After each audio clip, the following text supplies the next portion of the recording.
साल 1983 समुद्र के बीचों बीच नाव से कुछ डाइवर्स ने अरेबियन सी में छलांग लगाई। वो समुद्र की गहराइयों में कुछ ढूंढने जा रहे थे।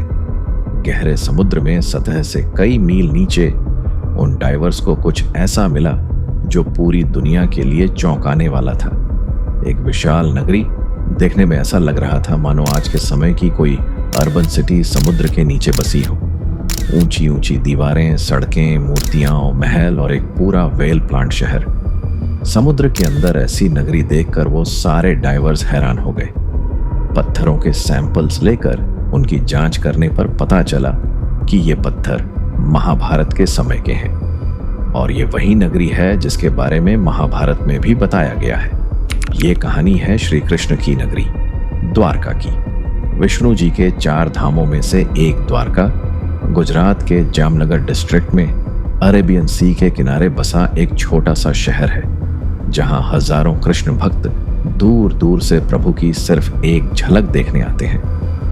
भागवत पुराण के 10वें स्कंध के अनुसार एक के बाद एक जरासंध ने मथुरा पर 17 बार हमला किया। इन लगातार हमलों से परेशान होकर श्री कृष्ण ने मथुरा छोड़कर कहीं और जाना ही सही समझा। उन्होंने समुद्र के ऊपर एक विशाल नगरी के निर्माण का आदेश दिया, लेकिन समुद्र देव की अनुमति जरूरी थी। तब श्री कृष्ण ने समुद्र देव की आराधना की। समुद्र देव ने प्रसन्न होकर समुद्र के बीच श्री कृष्ण को 12 योजन भूमि प्रदान की। इसी भूमि पर भगवान विश्वकर्मा ने द्वारका का निर्माण किया। द्वारका एक व्हेल प्लांट सिटी थी। नगर के बीचों बीच श्री कृष्ण का महल था, जो यहाँ की सबसे खूबसूरत इमारत थी। जब यह नगरी बनकर तैयार हो गई, तब श्री कृष्ण अपनी योग माया से अपने परिवार के साथ पूरे यादव वंश को मथुरा से द्वारका ले आए। लेकिन जिस प्रकार इस धरती पर जन्म लेने वाला हर जीव सुख और दुख के बीच बंधा होता है, वैसे ही श्री कृष्ण भी इस चक्र का एक हिस्सा थे। कुछ समय बाद पांडवों और कौरवों के बीच महाभारत का युद्ध शुरू हुआ, जिसमें श्री कृष्ण ने अर्जुन के सारथी के रूप में महत्वपूर्ण भूमिका निभाई। 18 दिनों तक यह भीषण युद्ध चलता रहा, जिसमें आखिर पांडवों की जीत हुई। तब गांधारी ने क्रोध में आकर श्री कृष्ण को श्राप दे दिया। जिस तरह उनके पुत्रों और वंश का आपस में युद्ध करके विनाश हुआ, उसी प्रकार ठीक 36 साल बाद श्री कृष्ण के वंश का भी विनाश होगा। श्री कृष्ण यह जानते थे कि उनके वंश का विनाश निश्चित है।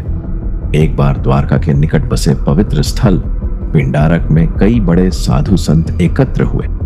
उन्हें देखकर श्री कृष्ण के पुत्र सांब और उनके कुछ दोस्तों ने ऋषि मुनियों के साथ शरारत करने की योजना बनाई। सांब एक गर्भवती स्त्री का भेष बनाकर उनके पास पहुंचे।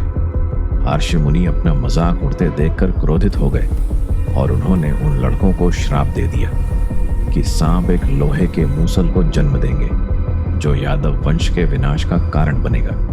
जब उन लड़कों ने देखा तो सच में सांप के कपड़ों के अंदर एक लोहे का मूसल था।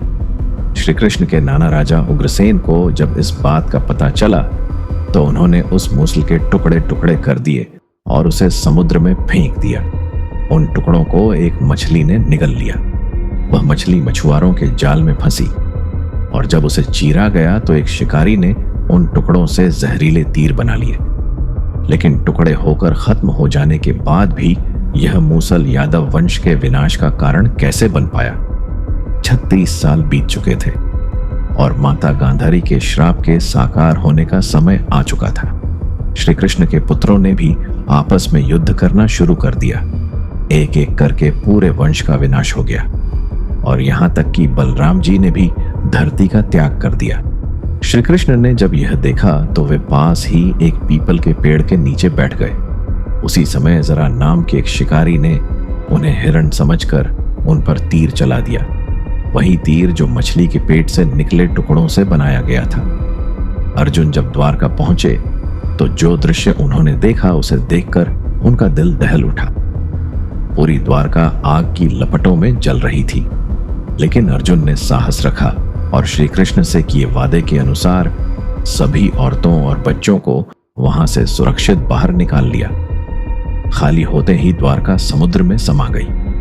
वर्तमान में द्वारका को 2 हिस्सों में बांटा गया है, द्वारका और बेट द्वारका। द्वारका समुद्र के किनारे बसा शहर है और बेट द्वारका समुद्र के बीच बसा एक द्वीप। कई सालों तक पुराणों में वर्णित द्वारका को केवल एक कहानी मानकर नजरअंदाज किया गया, लेकिन 1963 में यहां पहला आर्कियोलॉजिकल एक्सकेवेशन हुआ जिसमें कई पुराने आर्टिफैक्ट्स और मूर्तियां मिली। 1983 से 1990 के बीच under water archaeologist doctor SR Rao और उनकी टीम को पानी के नीचे एक अद्भुत नगरी के अवशेष मिले।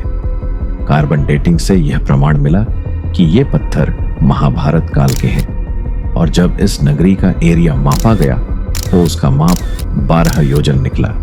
वही माप जो भागवत पुराण के अनुसार समुद्र देव ने द्वारका के लिए श्री कृष्ण को प्रदान किया था। 2007 में आर्कियोलॉजिकल सर्वे ऑफ इंडिया ने इस रिसर्च को फिर शुरू किया और आज भी खुदाई जारी है। एक थ्योरी के अनुसार आज से लगभग 3500 साल पहले जिस जमीन पर द्वारका बसी थी वह समुद्र की सतह पर थी, लेकिन फिर समुद्र स्तर बढ़ने से वह डूब गई। आज कई लोग महाभारत, रामायण और भगवान विष्णु के अवतारों को मिथ कह देते हैं, लेकिन द्वारका जैसी खोजें इस बात का प्रमाण देती हैं कि इतिहास हमारी कल्पना से कहीं अधिक गहरा है।